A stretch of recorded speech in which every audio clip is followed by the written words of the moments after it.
Semana passada, nós falamos sobre a epigenética, que seria o estudo de como os elementos do nosso comportamento e do meio ambiente que estamos inseridos se associam para alterar o funcionamento e a expressão dos nossos genes. Hoje, o papo nosso vai ser sobre qual seria a grande novidade da epigenética.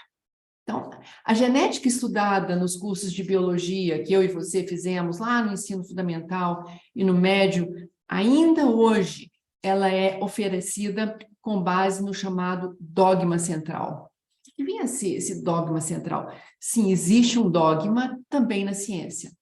E esse dogma central da biologia, ele afirma que nossa origem e o nosso destino estão totalmente programados pelo nosso DNA. Pois é. Ou seja, nós somos e seremos aquilo que nós herdamos. Então, você se lembra dessa regrinha? O DNA vem, gera um RNA mensageiro que vai produzir proteína, ou seja, produzir tudo que existe no nosso corpo, dos comportamentos nossos às nossas células do corpo todo. Claro que nós herdamos uma série de características dos nossos pais que fazem com que a gente tenha uma determinada aparência física, uma determinada expressão emocional e também uma certa disposição para algumas doenças e alguns padrões de saúde.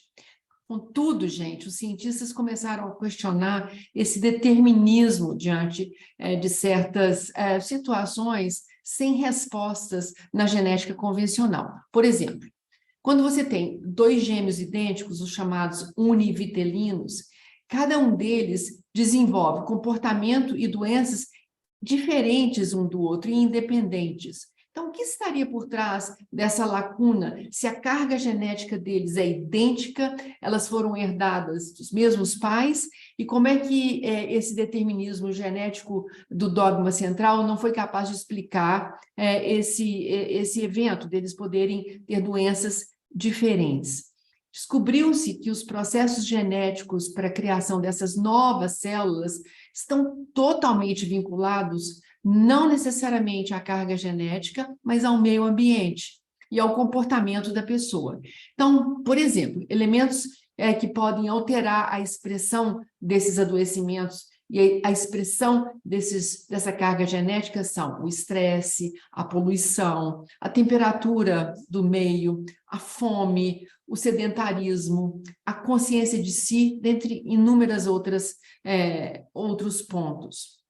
Nosso organismo vai sempre tentar se adequar ao meio, se ajustar. Então, nessa adequação, ele tenta reorganizar suas células com um único objetivo, o mais nobre de todos, que é de garantir a nossa defesa, de ganhar proteção. Isso é o que o organismo sempre busca. Mas no caso de um meio desfavorável e um estilo de vida adverso, isso pode mudar.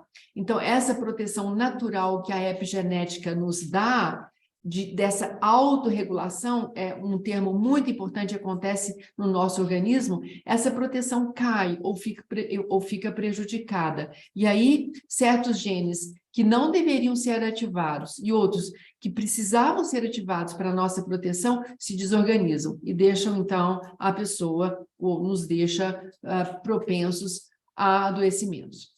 Por isso, gente, a carga genética ela tem que ser colocada dentro desse contexto trazido pela epigenética. E graças à epigenética, novos e fundamentais elementos foram acrescentados ao tal dogma central da biologia. Ele deixou de ser aquele dogma como nós aprendemos e ele então muda, em vez de ser o DNA que gera um RNA que vai nos gerar, agora é o meio que nós estamos inseridos, a percepção que nós temos em relação a esse meio e como eu me relaciono com ele. Então, a percepção é fundamental. Então, qual é o meu grau de atenção e de percepção de mim nesse meio, do meio sobre mim? Daí vem a nossa carga genética e a transcrição dela em um RNA para que, finalmente, nós sejamos produzidos, proteína. Então, gente, uma grande descoberta é que marcações epigenéticas são passadas, sim, para futuras gerações. Isso ainda é o mais inacreditável. É algo inimaginável até poucas décadas atrás, porque isso contradiz o cerne do dogma da biologia, da genética convencional. Então, vocês podem imaginar alguns exemplos como esse. Se uma pessoa sofreu um trauma e com isso ela adquiriu um adoecimento, segundo a genética convencional, nunca os seus descendentes seriam afetados, porque aquilo não está escrito na sua carga genética que foi herdada na concepção. Mas os cientistas provaram que isso não é verdade, que os seus descendentes poderão ser naturalmente estressados por causa daquela experiência do trauma que aquela pessoa sofreu. Então, o contrário também é verdadeiro. Se a pessoa, então, teve um trauma e adquiriu um adoecimento, ao limpar e processar aquele trauma, ela não necessariamente vai passar às futuras gerações aquele marcador.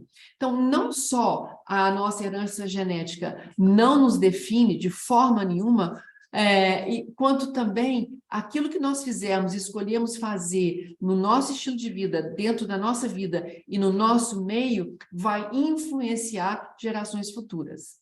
Isso é maravilhoso saber disso, porque nós podemos finalmente controlar de alguma forma a expressão de quem nós somos, e não só nós, individualmente, quanto as futuras gerações.